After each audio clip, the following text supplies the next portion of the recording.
G'day, Steve Morgan, Australian Bass Tournaments at the final qualifying round of the Daiwa BREAM Series 2024. This was the Rapala Crush City round on the Tweed River. And let's not call it 2024 Daiwa BREAM Series anymore. Let's call it the 2024 year of Mark Healey, mate. It's been a great year. We have never had an ABT angler win, I think, 4 events all at once. I reckon in the Barra Tour we might have had, maybe. I'm going to have to do my research. We might have had Barra Tour guys win 4, a team. We've had Matty Langford in the Bass win 3 in a season, but I think 4 in individual BREAM events is undone before, mate. So congratulations. Thank you. That is going to be a hard record to beat because, as you know, the fields nowadays are pretty bloody good. Yeah, they're growing. It's so good. It's so good for the sport, and it just makes it so much more competitive when you get large fields as well. So it's really good. Well, it also makes the little pillow of cash at the end a bit better. Doesn't hurt. Broadly, your year has been all about making all of the right decisions. Like you ended up fishing the right places at the right time and then executing well. What do you attribute the good decision making to? Is it good research, good instincts, good friends? What is it all about? You know, Steve, few people have asked me that last few days, and I think, I've been fishing tournaments for near on 20 years. So I think, through all those years, it's just a lot of experience, time on the water. Just remember, when you start off, people don't remember all the double donuts you got back in the day. And, when you're doing your apprenticeship and, piecing it all together. So it's not all, glory and, winner's checks. Well, you've become an instant success after 20 years. Exactly. So, I've had good results in the past in different series and also ABT.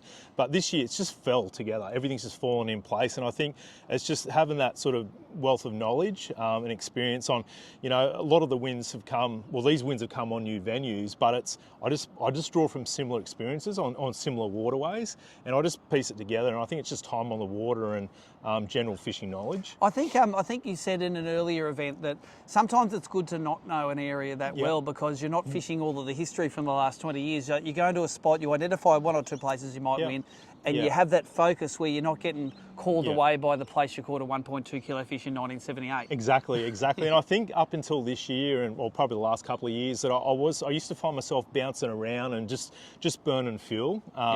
And there is a time and a place to do that, but the best results I've had in the last 18 months, 2 years, is just about finding good fish in an area and just locking it in and just picking it apart and just being patient and waiting for those bites, even if you're not catching a lot of fish. Well, there's one lure that's earned you a lot of money this year, I'd say more than any other, and it's one of these here. Mate, how many of these have you got left? It's the good old olive heavy cranker crab. Yeah. You burned through a lot of these in the last couple of weeks, haven't you? I have. I've got 3 left in my boat, and they're all borrowed actually. So I think I lost the last one of mine about minus 30 crabs ago. Right. Okay. So look, give a shout out. Who's been helping you out with your supplies? Yeah. So huge thanks to Chris Hickson and Liam Crothers for helping out with the stock to get me through the last couple of days, boys. Yeah. Well, luckily you won enough money to pay them all back. Plus interest, I'd say. That's like 1 or 2 more crabs. These are real expensive, these last few. Yeah, that's right. The more you're winning, the more they're costing. But take us through the outfit. We talked about it the last win at Ballina, but they're a very distinctive rod with a very flash reel on them. From your sponsors at Shimano, tell us about it. Yeah, that's right. So that's the Shimano T-Curve. That's the actual premium, but they're coming out new release with the new T-Curve range this year. I believe it's going to be released at AFTA. And I mentioned earlier, I was doing some testing at Coffs a few weeks ago, and they're absolutely amazing. I'm going to get a whole quiver of them. And the 2500 twin power, super smooth, super silky. I'm putting that right up there with the Stella, and if anyone's ever used one, they'll tell you that that's one of the best reels, if not the best they've ever used. Yeah, nice and light in the hand. Super light, well balanced. And that's what it is. I think the Stella's built to last, and this one's built to be light, isn't it? Yeah, it's a little lighter, but again, very powerful and durable. So it's the rod itself. It's 2 to 5 kilos. I think it's 6'10", maybe 7 foot. But it's got like a really nice midsection where it just loads up. It's light enough in the tip to just work those crabs over the rocks. Just rattle them across the rocks there, and then you feel that bite because it's so responsive. But it's got the pulling power to extract them if you're hooking them in nasty stuff as well. Tell us what you loaded up with. Yeah, 6 pound Kariki and 6 pound Oshia leader. Yep, and that's been a standard for you, I think, It nearly all is, year. yeah. The leader might change, but Yeah, the yeah. braid and the rod doesn't Yeah, matter. I try not to fish too dissimilar outfits, because that way you just pick something up and it's comfortable, you know. It's not taking too long to go back into that casting pattern. Take us through the specifics for this Tweed River event. Your pre-fish day, did you fish the river far and wide, or did you lock into a few areas? Yeah, no, I did. I guess, like, because I like to fish down the front of the systems if I can find fish, and so I started on the seawall, and it was, you know, it was no ballon, that's for sure. There was fish there. I did get a few fish and got dusted a couple of times, but I just wasn't overly excited with what I saw and the numbers of fish. So I bounced around a few spots and went up and. I'm not even sure of the creek, but there's a creek where there's a little bridge. It's called, it's the Terranora Arm. Terranora Arm, and it's called Kennedy Drive, the reef. The That's locals right. will know it as. It's Yeah. it's just some rock shelves and weeds and little sand whoops all the way through there, isn't it? Yeah, that's right. And you just go up there, and it's, you know, it's pretty shallow reef. And I caught like 3 fish and 3 or 4 casts on pre-fish, and I was like, okay, there's fish here. They weren't big; they were like 27s. But I was like, right, well, I'll be able to get a bag here as well. I did crankbait a few rock walls leading up to that and got some nice fish, but again, they weren't monsters. After I fished that, I went right up the river and try to find those bigger specimens, which can be a little bit elusive at the Tweed. But At the best of times, they're elusive that way, mate. Don't worry.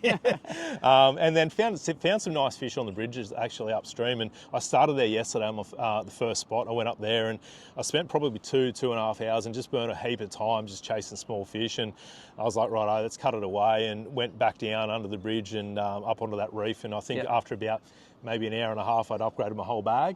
And as that tide changed and on the run out, I managed a 36.5 fork, which really sort of gave me that kicker leading into the second day. And that was really the fish that won it for you, It really, was, because you would have 100%. thrown out a 500 grammer for I think I had kilo. a 28 and put a 36.5 in there. Yep. So yeah, that's what does it. Day 2, Yep. it traditionally gets tougher in the Tweed on day 2, and there was no exception for your bag. it was certainly tougher where I was fishing, I can tell you. I expected it to be maybe not quite as good, but like numbers were really good yesterday. But went there today, and I was just like, I was thinking for a while, I'm like, I might have to go somewhere else to get a bag here. So, but just ground away, and probably a couple of hours in, I managed 5, although they be small. And then I think it was very, very slow, and managed 3 fish. I think they were all upgraders in like 3 casts. I don't know if it just a wave of fish came through and upgraded a few, and then it went quiet, and probably only picked another 2 or 3 fish up all afternoon. So only really a handful of fish, but ultimately it was enough to get across the line. Well, that's all you need, mate. It's all about your biggest 5 fish, and your biggest 5 today went about 2 3/4 kilos. And even though there was a strong finishing Wally Fay and your mate Liam Carruthers, you just managed to tip him, and that's the story of this last 18 months, isn't it? You're just getting done what needs to get done. That's right. So there'll be a few beers tonight at the pub with the boys, I reckon. So yeah, looking forward to it. Well, mate, congratulations. I think that record is going to be hard to beat. Angler of the Year for this year, 497 out of a possible 500 points. Must have been around nearly 20 grand in prize money. Gonna see you next year? Yep, I think so. And at the grand final. Righto. See if you can win yourself a boat. Mark Healey, champion of the Crush City round at the Tweed River.